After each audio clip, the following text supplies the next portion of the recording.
wait to watch Abby give her talk. She's just gonna be. I feel bad about that, but I need to sleep. The car's already idling, from what I understand. So I have Amy and Abby, and let's see, who wants to go first? Do you want to go first? Yes. Okay, well, without further ado, Amy. Okay, well, I'm here as a solar system ambassador today.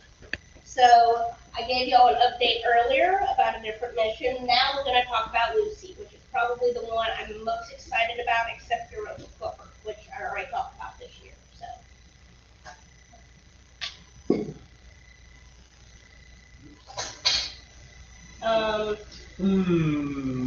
Scott, the clicker is doing it again.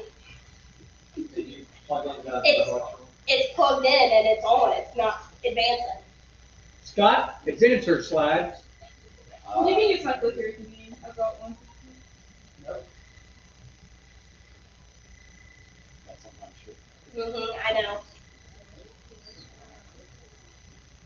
I know. We check them regularly, but every time I do a presentation for y'all, it does. No, it gets jealous. Wait, Okay. excuse me. Is this rocket science? Apparently, because none of us can figure it out. And we need somebody from NASA for that, right? I'm a volunteer.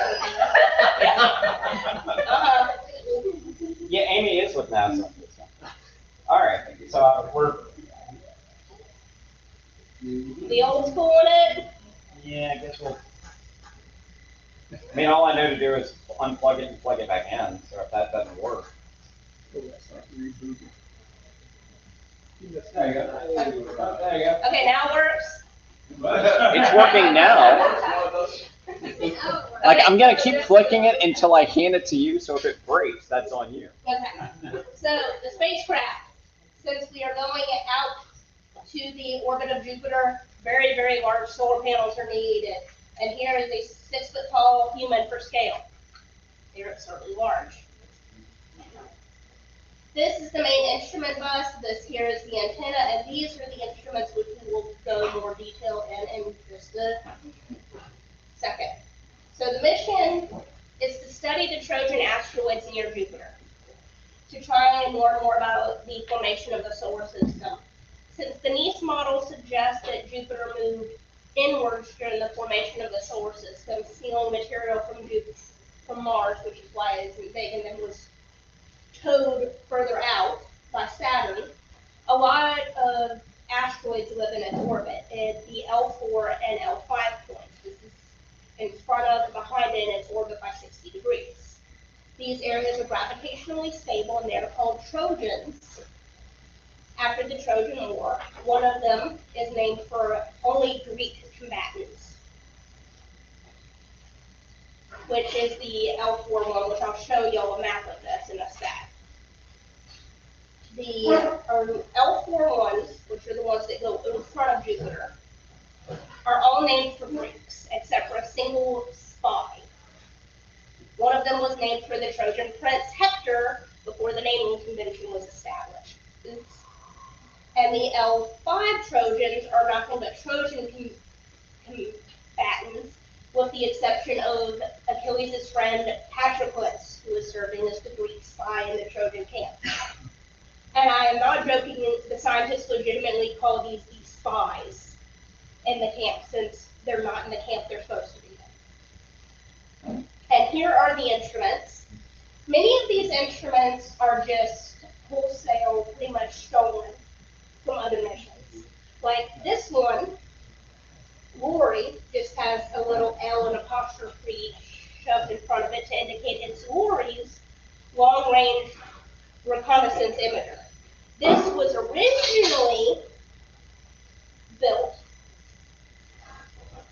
for New Horizons, and it collected most of the detailed images that were seen on that mission. And the main thing is that it's actually made of a stronger alloy of higher grade aluminum than the original ones, and it actually has more memory compared to the one that was on New Horizons. I'm so used to having a slide for every single instrument that I clicked ahead too soon there. L route.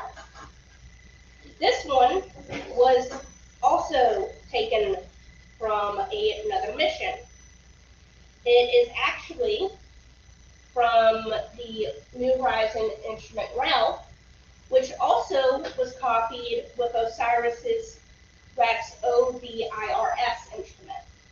This is an infrared imager. At least the LEISA part is, since NASA loves their abbreviations. That stands for Linear Eidolon Imaging Spectral Array, and it also has a color camera. LORI is nothing but black and white. This is actually Ralph is two instruments, and ones we have a color camera, and we have one that is an infrared spectrometer. And this is going to let us identify the composition of the different asteroids. We have a good idea of what type each asteroid that is going to be visited is, but we haven't gotten to study a lot of these types of asteroids up close before. Keep clicking ahead when I just need to talk about the next instrument. This one here is a thermal emission spectrometer, and this one was also copied from OSIRIS-REx, the OSIRIS-REx thermal emission spectrometer. They're not even really getting creative at this point. And this one is going to act like a remote thermometer, whereas this one will give more compositional data. And there is one that cannot be seen because it's actually done via the high gain antenna, which was that thing that looks like a giant frisbee. Its antenna is 6.5 feet wide, and they're going to be using that radio to also determine the mass of the different objects they're visiting. But the last instrument that's away from the instrument pack, the main computer, is T2CAM, which is its thermal tracking camera, which is how it's going to navigate. It basically is an advanced star finder. It has little maps of the stars, and it is able to navigate itself just like the ancient mariners did before we had got GPS. Okay, so the timeline. The yellow are mission milestones, whereas the white are targets. EGA are Earth gravity assist. It will fly past Earth a total of 3 times during the primary mission, 2 of which have already occurred. It has, this is how far it has gotten. It has already launched, done its first 2 gravity assists, and visited its first 2 targets, one of which was actually not scheduled. This one right here was not actually planned. They discovered a little asteroid on their way, and they're like, hey, let's make a pit stop. And it actually, in true NASA fashion, it ended up giving us a lot more data and very cool stuff than we expected. Any questions on the timeline before I start discussing targets? Okay. So, first up, we have Dinkinesh, which is named for the Ethiopian name for the ancient hominid fossil that is commonly known as Lucy. So that is what the mission is named for. They decided to keep with the trend. This right here is its moon, which is named Salam, which is named after the fossil of a hominid child that's sometimes called Lucy's baby. The word is actually also a greeting, which means peace. Now, this one surprised us. First, it is the smallest main belt object to ever be visited, and it doesn't have one moon. It has a moon that is concave binary. You see there's a little gap between the 2 of them? It doesn't have one moon, it has 2. And this one was visited on November 1st, 2023, so almost 5 years ago.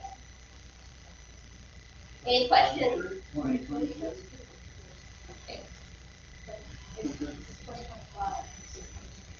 Yeah, it's almost 2 years.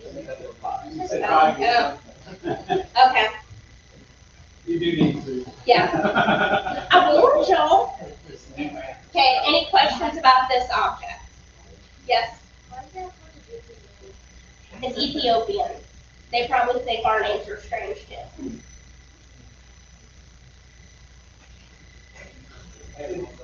Yes?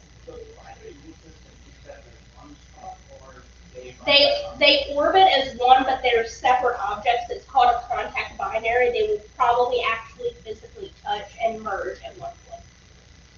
Do they spin themselves as they orbit around? They basically go so one's always facing the same way based on the little animatics that they show. Do they know how far apart they actually are? Let me look at my little notes here. I figured someone would ask that question. No, but I can give you a size estimate of them. The large one is, in Kanesh is 790 meters. It's half a mile. Where that is its size, which usually they mean diameter in this case. It does not specify. Which, shame on NASA, because I copied the stats directly so I wouldn't make a typo. Because I've done that before and it was embarrassing. And this, they are only 220 meters. So these are far and away the smallest objects that have been visited in the main belt. Okay. Next, we have Donald Johansen, which is a main mid-belt. So it's in the middle of the main belt, and it's a C-type asteroid, which means it's primarily made of carbon. The other one was Zincanesh, was primarily silicon. This one is 5 by 2 miles, so significantly larger than Zincanesh. And it was encountered 3 years and 181 days after launch. And this one is noted because this one actually didn't have a name until it was chosen as the test target for Lucy. And they named it after the paleoanthropologist who actually discovered the fossil Lucy. Okay. And this is actually an image that was taken during its close approach. Unfortunately, from here on out, I don't have any other cool actual photos. I just have mission concepts. They can't photograph where they haven't been yet, kid. There you go. You said it's primarily composed of carbon. Yes, this one is a C-type, so it's very carbonaceous, primarily carbon-based. Yes. Do they have any idea what caused those sharp lines around the middle there on the left side? It may be a contact binary that merged. Because it does very much resemble Arikov, which also is a contact binary. So it really makes you wonder how often these contact binaries form. We know black holes and neutron stars merge, but they are a lot more spectacular when they do, when they just become round. These are rocky, and they can't just make one spherical object after, because they have hardened over the billion years. So in a way, you could say that's an embryonic planet. An embryonic. Embryonic. Hey, follow-up. Yes. Those sharp lines just fascinating around that way. It looks like if they're merged, then that would be This right here is probably the dividing line between the two objects. And then Because what about the other one on the other side? To the left, there's another sharp line. it may have been a valley, it may have been something. They're still analyzing the data from this. Is this And we know they will be naming the features because scientists love naming things. Is this a direct image or is this a conceptualization? Nope, this is direct image from its closest approach. When they had images, I got the images for you, but from here on out, because they haven't seen them, it's nothing but artist How concepts. close is the property?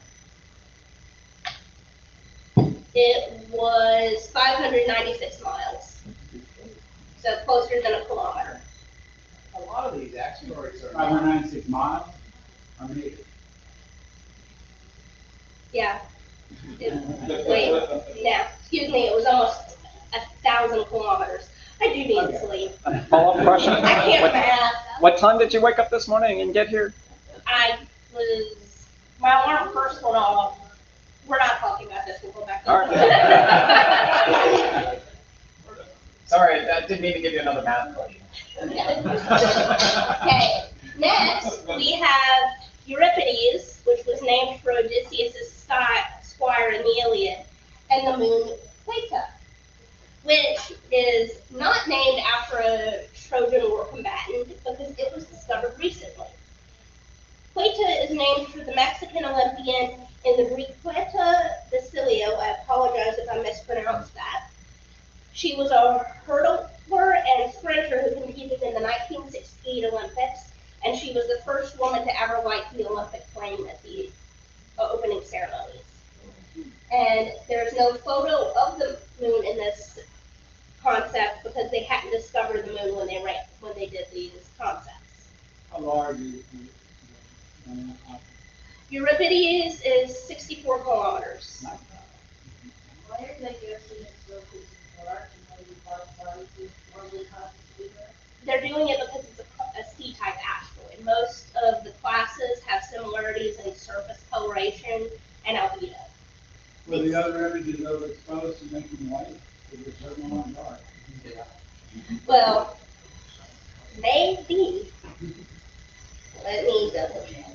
Yeah. Euripides is a C-type. 75% of known asteroids are C-type, and they have a low albedo, which means they tend to be fairly dark.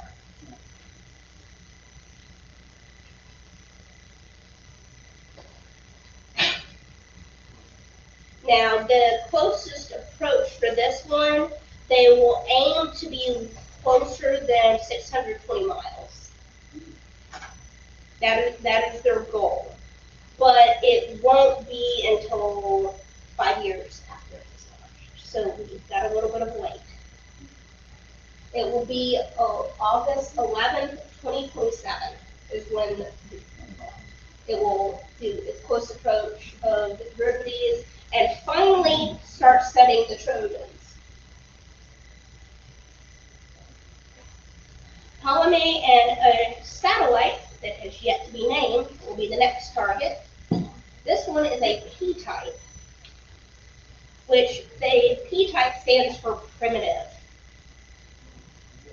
That's all of it. Yes, but that's actually what they call it. There's only 33 of this class who know to exist. What sets them apart? Why They have very red spectra signature, but they also have a high combination of all of them. They seem kind of a mixed match. But the primary one, if they had to put it, it's kind of C-class. But it's very weird. Now, Ptolemy is named for the mother of Patroclus and the wife of Menelaus from Homer's Iliad. The satellite is again not depicted. This one, we won't have to wait as long for the next after the previous one because it will be visited in September 15th of 2027. And again, the close approach goal is 620 miles. Why And was this? they want to be far enough, close enough that they can see things because all of these cameras don't have any moving parts. They don't have an ability to focus because the more moving parts, the more likely it is to break. And their hope is that once the primary targets have been done, they can throw in another Earth gravity assist and send Lucy back to the other side and just keep slingshotting her back and forth between the Trojans as long as she keeps working. So rule number one, when you're designing something for space, make it as little move as possible. How do you guide? She has a terminal tracking camera, which is basically a star finder. She does have an engine. It was the little cone thing at the very bottom. How long? They're primarily using gravity to navigate her. So she used Earth's gravity system, and she coasts the rest of the way. They have one very lazy spacecraft here. She's just coasting. Yes. So, speaking of keeping things as simple as possible, if I remember correctly, Lucy had some problems pointing solar panels. Is that, I don't recall if that was ever fixed or if that's expected to have a negative impact on the mission. There was no discussion of limiting her payload or science objectives, so it would seem to indicate that the issue has been resolved. And usually, if they design these missions with redundancy, they try and they pack extra power if possible. So even if there was a problem, she could probably still work fine, because they always make sure that they have extra in case something logs. Like the Mars rovers have 2 computers on them in case one decides it wants to have a hiccup that day and dump all the data. This one being like a primitive type asteroid and those being carbon type, are they thinking that its origin is from a different part of space than the other one? They believe in many cases that the types are related. They're still trying to figure out in which way they're related. Some of the types are even subdivided based on what they think the parent object was. Some of the main belt they think is related to Vesta because Vesta has a crater on it, and they're like, several craters on it, they're like, are you related? And I believe their piece of Vesta actually landed on Earth and was, I'm not going to try to quote where I think it landed because I don't want to be wrong on that because I imagine people were taking notes. But I know for a fact that a fragment of Vesta did land at a site on Earth, and they were able to compare it and say, hey, this is Vesta. We know this from Dawn. Because astronomers are nerds. Let's be honest, we're all nerds here. Okay. Next up is Lucas. It is named after an Archean warrior who was a friend of Odysseus. He was actually killed during the Trojan War, which is not uncommon for a 10-year war in mythology. Again, same approach distance. And this one will be on April 18th of 2028. And its size is only 34 kilometers. A little bit bigger than Holiday, but it's a little on the small side compared to the other ones we have been looking at in the Trojan Belt. So, this one is a D type. We haven't heard of D yet. D is rather interesting. They're red and spectral. They're only found in the outer belt and in the Trojans. So they're not really sure. We haven't really had an opportunity to study this class before. We've never studied any of the D types before. Some people are thinking that maybe it may have been an object that doesn't exist anymore, or most of the material from this group was captured by Jupiter when Jupiter moved in during the solar system's formation, and then when it moved out, it took everything it collected and its range points out with it. The reason why the Trojans hang out in this area is it's a gravitationally stable location where the gravity of the Sun and Jupiter is perfectly balanced, and they can hang out in these kidney bean-shaped clusters indefinitely. NASA has also borrowed a page from that. They also like to park the spacecraft if the override points because they save on fuel. Okay, any questions on Lucas? Yes? Sorry, I might have missed it. But is it just the size and what the classification, or was it the material? It's what it's made of. They actually think the D-type, because of its red spectra, and we think a lot of them are red in color, they actually think that some of Mars's moons may be of this class. Because some of Mars, I can't remember if it's one or both, have a red tint to them. So are they part of this class? Are they part of the smoking gun of how Jupiter messed up the solar system when it decided to go wandering? That is why Lucy is going here. We want answers, and Jupiter's holding them hostage in its gravitational field. Last, at least of the ones in the L4 primary mission, is Horus, which it will be visited, again, same distance, on Veterans Day 2028. And this one is 51 kilometers, or around 32 miles. And it was named for an Archean warrior who was also slain during the Trojan War, this time by the spy Hector. And this is another D-type. And all of these asteroids, because they are asteroids, even though they are also Trojans, do have a number appended to the front of their name, just like every other asteroid. This one, which I usually haven't been giving these because no one is going to bother remembering these numbers, but Horus's is 21900. So exciting. Okay, then we have a while to wait after Horus, because Lucy is going to come back into the inner solar system, get another boost from Earth, and be swung across to the other side of the Trojans. Which brings us to Patroclus, who again, spy in Trojan. Yeah, look at that. These two are odd, because they appear to be a binary object. It's not one and a moon, it's a binary object. Patroclus is 140 kilometers, and Menelaus is 104 kilometers. So they are very close in size, astronomically speaking. Same approach distance, though time, it will be March 3rd, 2033. A lot of threes in that date. 33. Did they do that on purpose? Who can say? Patroclus is named for the Greek hero who was the best friend of Achilles, and Menelaus is his dad.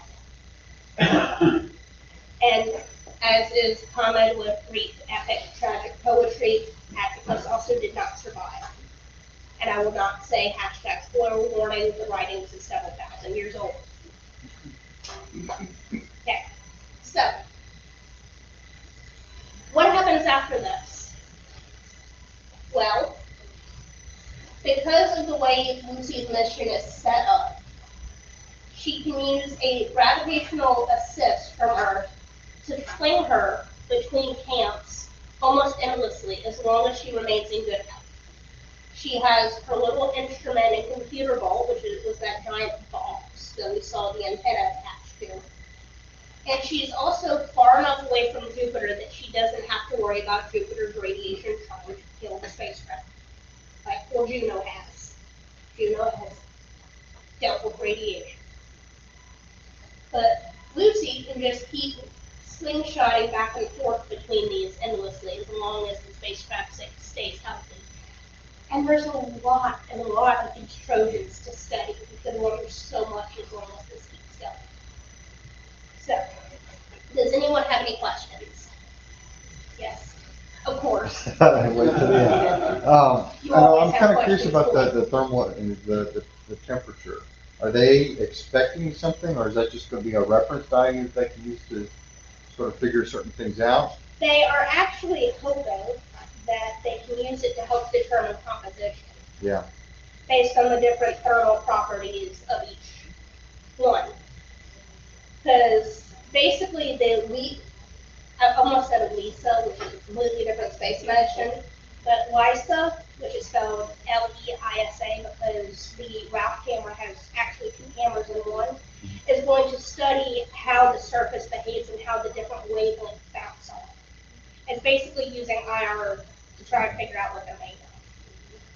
Whereas the L-test one is basically just a temperature gun. One of those little remote temperature scanners that we all got way too acquainted with. Okay. Anyone else? Yes. When Lucy is all the way out at the Trojans, about how many light minutes away is she? Depends on where Jupiter is in its orbit. Yes. It changes considerably from where it is. Because to give you a frame of reference, one way to Mars, which is significantly closer, is 4 or 22 minutes. I didn't So, realize the difference with that too. Right now, Jupiter is, this morning, Jupiter is 42 light minutes. Long ways talking on the phone. well, that's why they get that it's in these spacecraft with brains.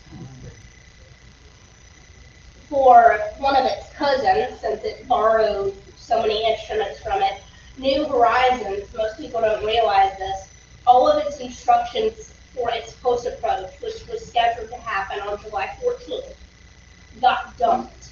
The spacecraft had a computer restart, all of its instructions were dumped. 10 days before it was supposed to happen. That was July 4th. So you had all of the mission people coming in like swim trunks and from their 4th of July, frantically reprogramming all of its close approach commands. They finished with 24 hours to spare. Thank God it wasn't running Microsoft. Just saying. Okay, any other questions? Because I'm not the only presenter tonight. What's your favorite camp? I'm not answering that. All right. Very good.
Oh, yeah.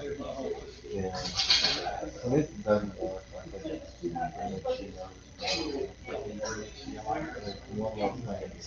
I keep it on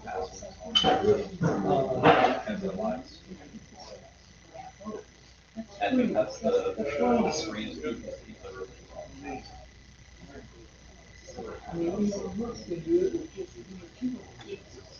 It should take a second. There you go. There we go. Hey, looky there. What? We'll assume it's either cold or hot. Either cold or hot. Nothing in between. How cold? And how do you make it in between? How big?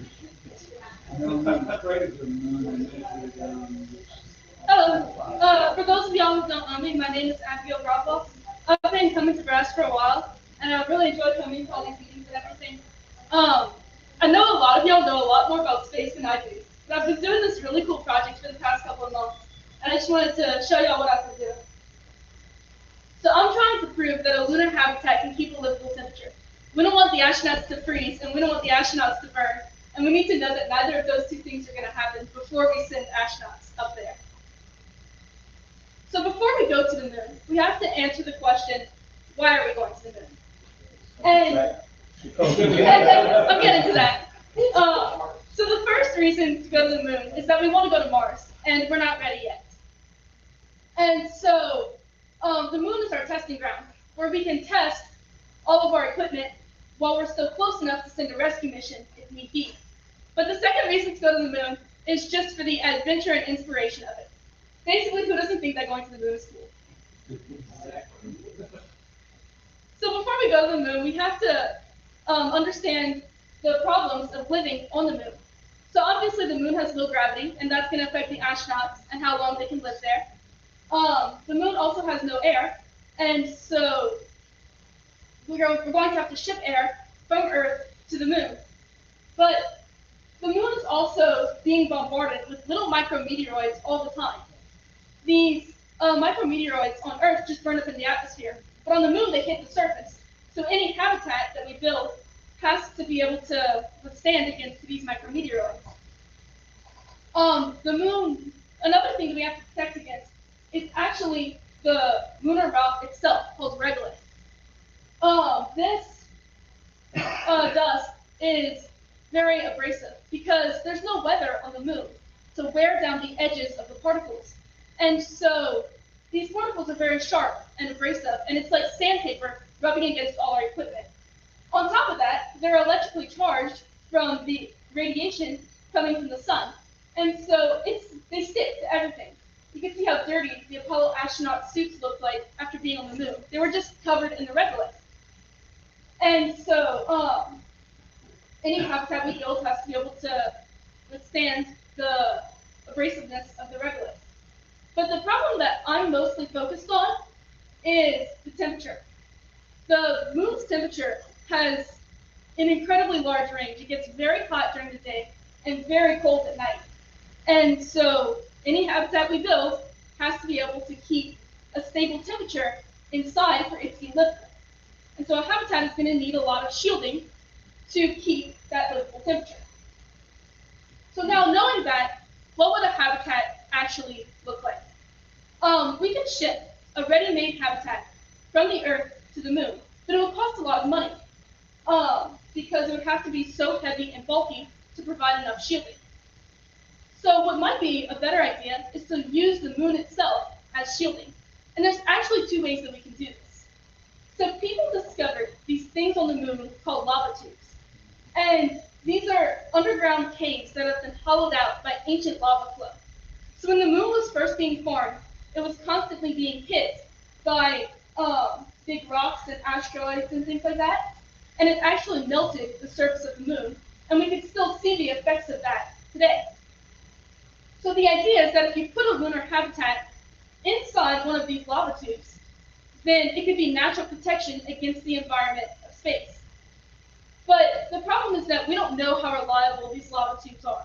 For all we know, there could be an entire underground maze of lava tubes just beneath the surface, or there could be hardly any.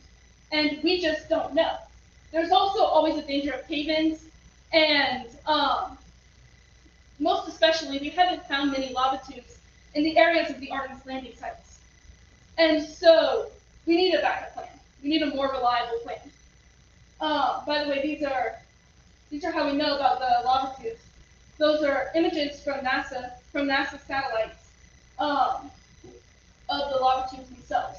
So we know they exist, but we don't know how reliable they are. So another popular idea is to dig up the regolith itself and put it over an inflatable, simple structure from Earth and use that as the shielding. And the way we would actually do this is to 3D print it. We would take the regolith and sulfur, which can also be extracted from the moon, and turn it into a kind of concrete that could be 3D printed.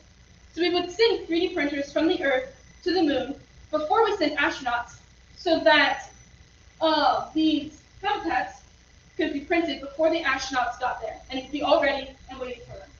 NASA actually did a competition a couple of years ago testing different designs of lunar habitats, and this was the team and their habitat that won the project.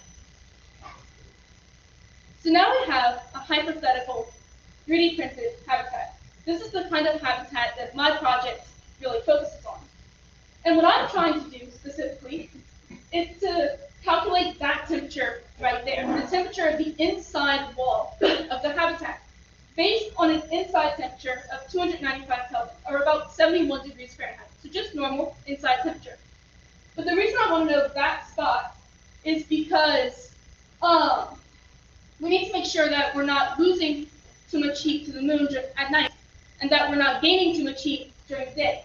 So we want that inside temperature to stay as close to 71 degrees Fahrenheit as we possibly can make it. And so the way I do this is I take the equations for heat transfer. With radiation, there's 3 forms of heat transfer. There's radiation, which is the light waves coming from the Earth, coming from the sun, hitting the outside surface of the lunar habitat. Conduction takes that heat and transfers it through the wall of the habitat, and convection takes the heat from the habitat and transfers it through the air. And the idea is that this Q, which is the rate of heat transfer, has to be equal for all 3 cases because of the law of conservation of energy. Energy can neither be created nor destroyed, so the energy that enters the habitat by radiation has to be equal to the energy that passes through it by conduction, and that has to be equal to the heat that passes through it by convection. Is there any questions on this? This is the most technical part. Okay. So besides the Q, I define all these different variables as constants. And so the only thing I'm concerned about are these T's. These are the temperatures. And so for all these constants, we can calculate the temperature of the inside wall based on an outside temperature of the moon and the inside temperature of the air. So if there is nothing, no habitat, nothing, this is the temperature of the moon. This is based on a maximum and minimum temperature that I got off of NASA's website. This is NASA's data for the temperature at the equator. And the moon's temperature goes up to about 268 Fahrenheit during the day and down to about -186 at night. And that's a really big difference. That is not a livable temperature. So let's see what happens if... I'm assuming that's the equator of the moon? Yes, that is the equator of the moon. That's also low humidity.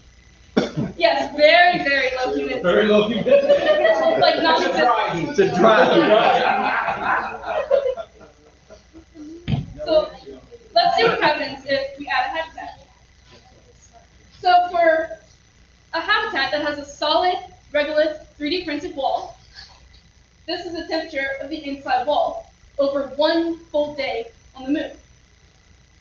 And so this has 3 different potential widths of the solid habitat wall: 0.5 meters, 1 meter, and 2 meters.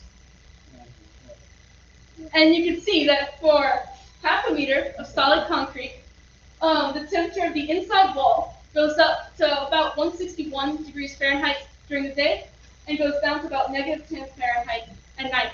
And that is not an ideal temperature, because you have to think that this is the temperature of the inside wall of the habitat. This is going to be the surface that the astronauts can touch. And 161 degrees Fahrenheit is hot enough to burn you. So this is not great. So for a 1 meter solid wall, the temperature is a little bit better. It goes up to 134 degrees Fahrenheit during the day and down to about 17 degrees Fahrenheit at night. And this is a little bit of better temperature. Now for 2 meters of concrete, the temperature goes up to 107 degrees Fahrenheit during the day and down to about 35 degrees Fahrenheit at night. This is a better temperature, but this is still more than 6 feet of solid concrete that might not be reasonable to build. So now we ask, what if the habitat wall isn't solid? And the reason that this is a valid question is this law of radiation. You can see that the temperatures are raised to the 4th power, which means that radiation is very ineffective at transferring heat. Now, in a vacuum, the only way that heat can pass through a vacuum is by radiation. And so if you put a vacuum in the middle of the wall, if you literally put a hole in the middle of your wall, it could be more effective than a solid wall. And so let's see. So for the same solid width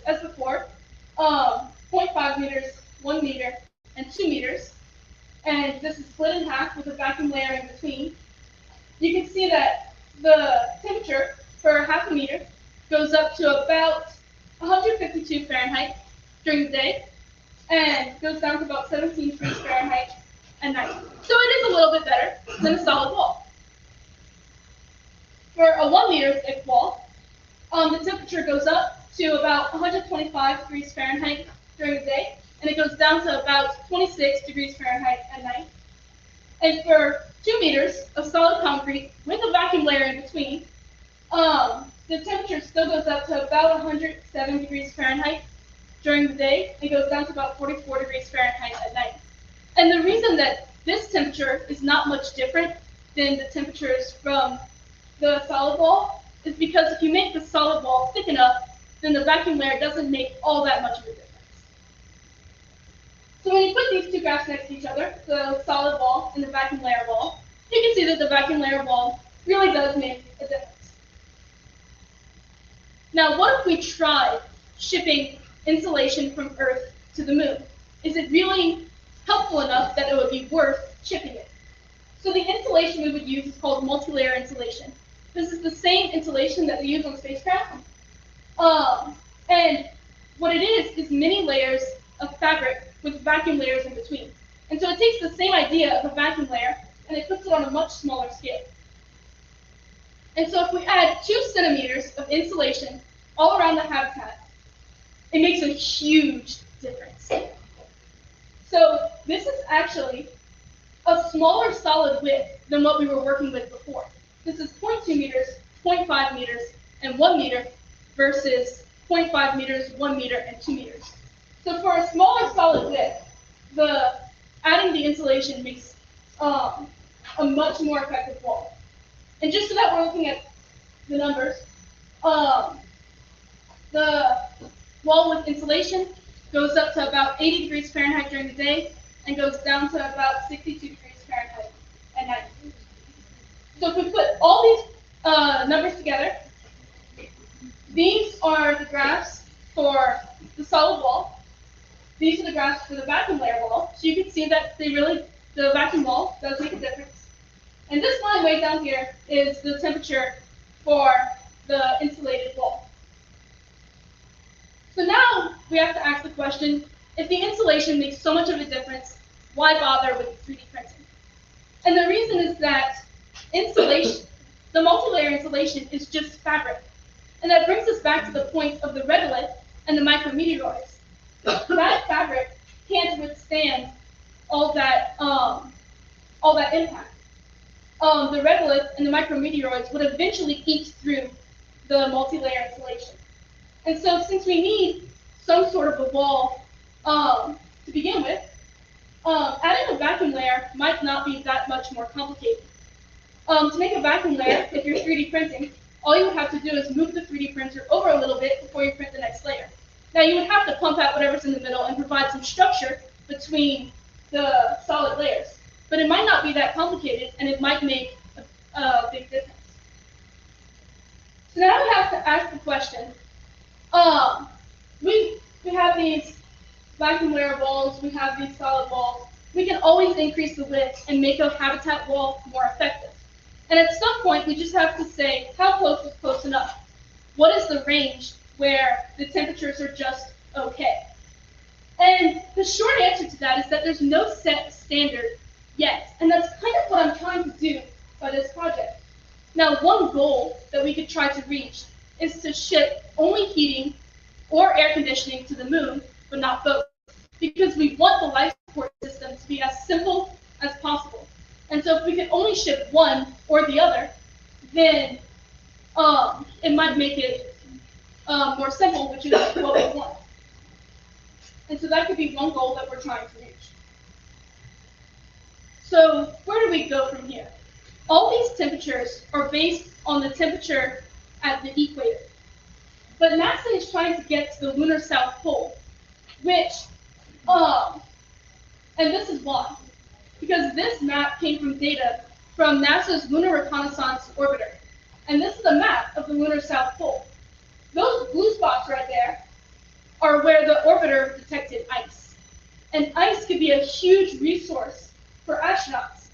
I mean, obviously we can melt it and use it as drinkable water, but also if we could separate the hydrogen and oxygen, that's a ready source of jet fuel and also oxygen to breathe. And so NASA right now is really focused on going to the lunar South Pole. So to make my project really applicable, I would have to do all these temperatures based on the temperatures at the lunar South Pole. But there's not as much data on the temperatures at the South Pole, and so that's why I was starting with the equator. So right now, at the Johnson Space Center, NASA has something called a dirty thermal vacuum chamber, which has simulated regolith in it to test the effects of regolith on their equipment. They're also partnering with two commercial companies to design new spacesuits to go to the moon. These companies are Axiom Space and Collins Aerospace. And even though this prototype spacesuit is dark gray, I did read that the final product would be white like the original Apollo suits. NASA's also trying to grow plants in the lunar soil, and they actually took samples from the Apollo mission to try to grow their plants in. They did use some simulated regolith, but they also managed to grow plants in real regolith from the moon. And the plants grew badly, but they did actually grow. And so NASA's doing all these kinds of studies, all these really interesting studies to go back to the moon. And I don't know that my high school project makes much of a difference, but it's really cool to think that I'm kind of part of this mission right here. Any questions? Yes. How did you get involved in this? It was a high school project hosted by LSU, and it just kind of continued from there. How long have you been working? Since May. Well, I wonder with the nice yellow line there that's so pretty, I wonder if they've talked to Yeti about building that. I don't know the answer to that. It would probably cost about 3 times as much though. Of course, and more if it's by government contract.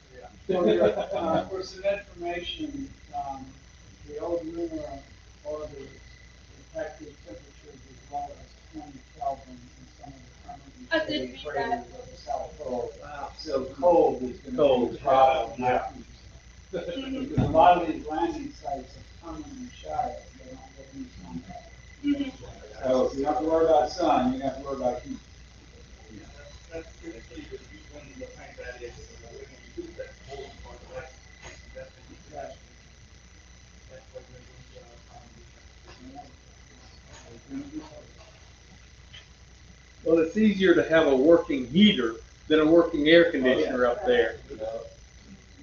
Yeah, that's It's places for a shadow. Finishing restriction to warm up the 3D printers. a good question. Do you have an answer to that? I can try an answer. So there are basically various research going on that topic. So 3D printing themselves can be coated with accuracy assessment polymers, and then an nano coating of polymers. That's the active area of research. The second one is if we put a inflatable insulated chamber on the printer. The chamber can also move with a 3D printer, and there will be an environmental control in the impact. How well would that affect the installation of sun and see it from our massive? Well, regulators are very good detectors of that those kind of radiation. So far the study on prototype tells us that 0.5 centimeters, 0.5 meters, 0.25 to 0.5 meters of regular quantity. And it also has to be such a way that a 3D printer can print, cannot be built by hand. So he answered that question. The structural integrity though, the regolith, is that, are we very confident that that holds well? Well, that's also another, that's where my collaboration is with they are doing most of this doing lunar gravity printing. There are 2 things that have been researched. There recently. One is the use of sulfur as a binder to make the concrete. Another one is polymer or silicon dioxide as a binder, like a pen. So the sulfur and the polymer has to bind it to the rock better, has to be structural. So, and sulfur is available on the moon, so before the habitable buildings start, we use the sulfur and actually build the launch and landing site for the rockets. Any other questions?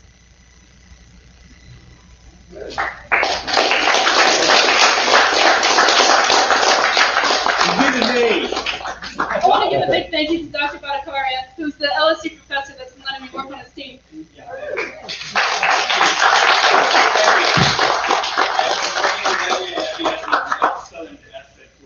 I don't want to let her go. Well, you got a job. I was telling her how can you skip college and directly come to LSU for a postdoctoral.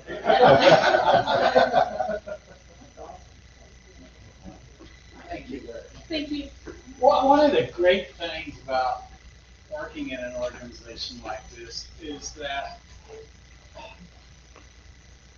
it really spurs the interest of younger people because they are the future. They're the future of NASA. They're the future of space exploration. And they're the future of our club. You know, if our club is to continue, we always have to bring young people in, keep them interested, and keep them coming back and developing the next generation as it goes on. Along those same lines, you know, our club is very much interested in outreach programs. So I got a list of some of the upcoming outreach ones we have coming up. All of this is in the newsletter. Hopefully you haven't already put it into the trash folder on your email, but if you have, you can either recover it or go to our webpage and download the latest newsletter. It'll have all the details on each of these. Friday, October 17th, West Baton Rouge Museum is having an outreach program, so they're looking for telescopes and for ask people to assist with that. Saturday, the 18th, Makers Fair at the main library on Goodwood. I've been to that a few times in the past. It's always interesting.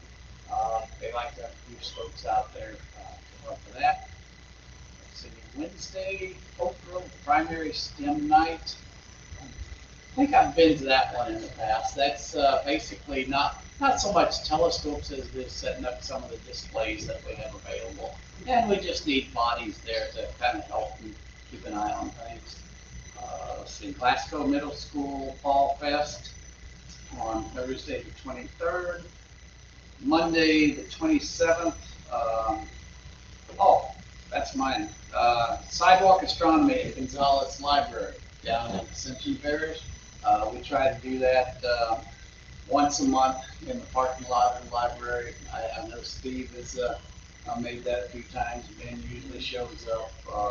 Chad has on occasion joined us down there. So that's always a lot of fun. What day? That is on Monday the 27th. Yeah, 27th. And then the next night, Tuesday the 28th, is Sidewalk Astronomy at Perkins Grove. And that's always a lot of fun too. Noel Ross comes out to that. Let's see who else. I do. Yeah. So, yeah. So that's a lot of fun. You know, Sidewalk Astronomy, if you can show people the craters in the moon, maybe the rings of Saturn, 90% of the people are just thrilled to death. And all it does is takes that one little spark to get them interested in it. So, you know, bring a telescope. If you don't have a telescope, show up anyway. Maybe you'll learn something. Let's see, Saturday, November the 1st, another science day out at LIGO. So we get involved in helping out in that lot. That was going to be a really, really fun one. LIGO actually invited us to come and set up our demo kits as part of their monthly STEM endeavor. So we don't know how many of these STEM days are going to be left at LIGO, and we'd like to really do a good showing out there. And the problem with some of these Saturday outreaches, in particular the ones at LIGO and the ones at the library coming up. These are more or less all-day events. So even though you don't have to show up for the entire day, if you can come and get like an hour and a half, 2 hours, this gives a little breathing room to some of our volunteers, and more or less just a little bit of support, gives them a chance to, go around and go drop by the restroom or something like that. So even if you just come by, like hold the line for a few minutes, it really is a big help. But outreaches in general, they're a lot of fun. Oh, yeah. You'd be surprised at what you know. Chances are, if you're already coming out to the astronomy club, you know a little bit more than you think you do. And at the very least, you'll be able to engage the public in a topic that both you and they are interested in. Yeah, exactly. Because everybody thinks space is cool.